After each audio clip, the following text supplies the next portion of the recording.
राधे राधे दोस्तों, कैसे हैं आप सभी। आशा करती हूँ आप सभी बहुत अच्छे हैं और अपना ख्याल रख रहे हैं। राधा रानी अपनी कृपा आप सब पर बनाए रखे। दोस्तों, आज हम बात करेंगे 1 अगस्त शुक्रवार के अष्टमी की। सावन मास की अष्टमी है। माँ लक्ष्मी को प्रसन्न करने का बहुत ही अचूक उपाय बताने वाली हूँ। उपाय जो बताने वाली हूँ वो गुरुजी पंडित प्रदीप मिश्रा जी ने अपनी वीडियो में बताया है, जो मैं अब आपके साथ साझा करने वाली हूँ। उपाय जो है वो है स्वास्तिक का उपाय है, चावल का उपाय है, दीपक का उपाय है और साथ ही दुर्वा का उपाय है। तो सारे उपाय बताने वाली हूँ कि कैसे करना है, किस समय करना है, ये सारी चीज़ें आपको अभी बताने वाली हूँ। तो वीडियो में अंत तक बने रहिएगा और पूरा वीडियो को देख के समझिएगा कि आपको करना क्या है और कैसे किन किन बातों का विशेष रूप से ध्यान रखते हुए आपको सारी चीज़ों को करना है। तो चलिए वीडियो शुरू कर लेते हैं और सभी चीज़ों को बहुत ही अच्छे से समझ लेते हैं कि हमें किन किन बातों का ध्यान रखना है और कैसे किन नियमों का पालन करना है। तो चलिए वीडियो शुरू कर लेते हैं। लेकिन उससे पहले अगर अभी तक आपने मेरे चैनल को सब्सक्राइब नहीं किया है तो चैनल को सब्सक्राइब कर लीजिएगा। बेल आइकन को दबाना बिल्कुल ना भूलिएगा। जानकारी अच्छी लगे तो वीडियो को लाइक शेयर ज़रूर कीजिएगा। सबसे पहले तो बता दूं कि जो ये उपाय मैं बताने वाली हूँ ये शाम को 4 बजे के बाद और रात्रि 9 बजे से पहले आपको करना है। जो उपाय अभी मैं आपको बताने वाली हूँ, इसमें विशेष रूप से क्या करना है। अष्टमी की तिथि है तो सबसे पहले शिव जी को जल चढ़ाना है। शिव जी को जल चढ़ाना है तो विशेष रूप से आपको इस बात का ध्यान रखना है, क्योंकि ये सारे उपाय जो बताने वाली हूँ ये शिवलिंग पे ही आपको करना है। सबसे पहला कार्य करना है, शिव जी को जल चढ़ाना है। बेलपत्र जो कि शिव जी को सबसे ज़्यादा प्रिय है, जरूर चढ़ाना है। लाल कुमकुम या चंदन शिव जी को इस दिन उसका अभिषेक जरूर करना है। तो ये सारी चीज़ें करने के बाद विशेष रूप से शिव जी का करना है श्रृंगार। और शुक्रवार का दिन है तो कोशिश करें कि सफ़ेद बेले की माला से शिव जी का श्रृंगार करें। अब क्या करेंगे, जो माता अशोक सुंदरी का स्थान है और जो माता पार्वती का हस्त कमल वाला स्थान है वहाँ पर करेंगे हम अपना विशेष उपाय।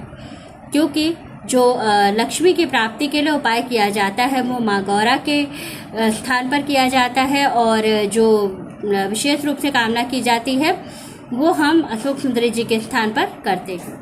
क्या करना है, आपको दुर्वा लेनी है। दुर्वा को गांठ में लेकर के नीचे से बांध लेना है।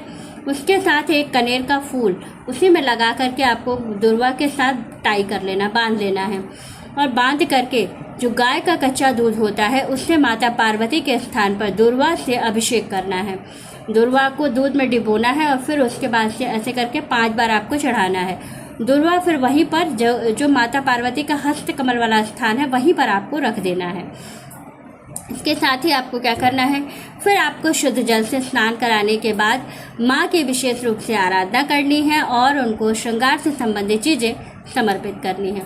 शुक्रवार का दिन है तो सुख और सौभाग्य के साथ साथ लक्ष्मी प्राप्ति की जो उपासना लोग करते हैं तो इसके लिए सबसे पहले सौभाग्य से संबंधित चीज़ें चढ़ाना बहुत ज़रूरी होता है। तो आप माँ को श्रृंगार से संबंधित चीज़ें जरूर समर्पित करें। माँ अशोक सुंदरी के स्थान पर आपको क्या करना है, एक दीपक लेकर के जाना है और जो माँ अशोक सुंदरी का स्थान होता है उसके आगे वहाँ पर आपको क्या करना है, एक दीपक देशी घी का प्रज्वलित कर देना है।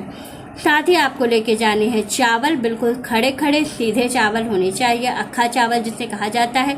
11 दाने चावल माँ अशोक सुंदरी के स्थान पर रख करके उनसे कामना कहनी है अपार धन की प्राप्ति के लिए, सुख और सौभाग्य के लिए उनसे कामना करनी है।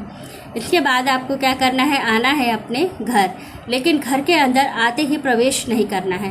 पहले क्या करना है, घर के मुख्य द्वार पर एक स्वास्तिक का निर्माण करना है। ज़मीन पे नहीं, दीवार पर। ज़मीन पे आप अगर स्वास्तिक का निर्माण करेंगे तो आते जाते वो पैर लगेगा। तो अष्टमी की तिथि का जो स्वास्तिक का निर्माण किया जाता है वो दीवार पर किया जाता है। तो आप क्या करिएगा, जो आपके घर के मुख्य द्वार का जो दीवार होगा उसकी दोनों साइड जो है आपको क्या करना है, स्वास्तिक का निर्माण करना है। स्वास्तिक का निर्माण किस चीज़ से करना है, लाल वाले सिंदूर से। लाल वाले सिंदूर में थोड़ा सा जल मिला के उसको गीला कर लीजिए ताकि आपको बनाने में आसानी हो। और दोनों तरफ स्वास्तिक का निर्माण करिएगा। 2 देशी घी का दीपक अपने घर के मुख्य द्वार पर जरूर लगाइएगा। ये सारे उपाय शाम 4 बजे के बाद और रात्रि 9 बजे के पहले करना है आपको, इससे पहले बता दी हूँ। तो क्या करना है, दोनों तरफ आपको दीपक जलाना है देशी घी का। तो इस बात का विशेष रूप से ध्यान रखें कि घर के जो मुख्य द्वार का जो गेट होगा उसके दोनों तरफ आपको दीपक जलाना है। फिर घर आकर के तुलसी जी की विशेष रूप से आराधना करनी है और तुलसी जी के पास भी एक घी का दीपक आपको जरूर प्रज्वलित करना है। जब आप तुलसी जी के पास घी का दीपक प्रज्वलित करते हैं सावन के महीने में, हो सके तो दोनों समय को दीपक जलाने की कोशिश करें, नहीं है तो एक समय जो शाम का समय होता है इसमें ज़रूर जलाएं, क्योंकि कहा जाता है तुलसी जी लक्ष्मी जी का ही स्वरूप है। तो अगर हम एक दीपक प्रतिदिन शाम के समय में, अप्रदोष काल के समय में अगर लक्ष्मी जी के पास या तुलसी जी के पास जलाते हैं तो हमारे घर में पहले तो नेगेटिविटी नहीं आती है, और दूसरी चीज़ है कि हमारे घर में लक्ष्मी का हमेशा वास बना रहता है। तो बहुत ही छोटा सा उपाय है, ज़रूर कीजिएगा। वीडियो अच्छी लगे, जानकारी अच्छी लगे तो वीडियो को लाइक, शेयर और सब्सक्राइब ज़रूर कीजिएगा। राधे राधे दोस्तों।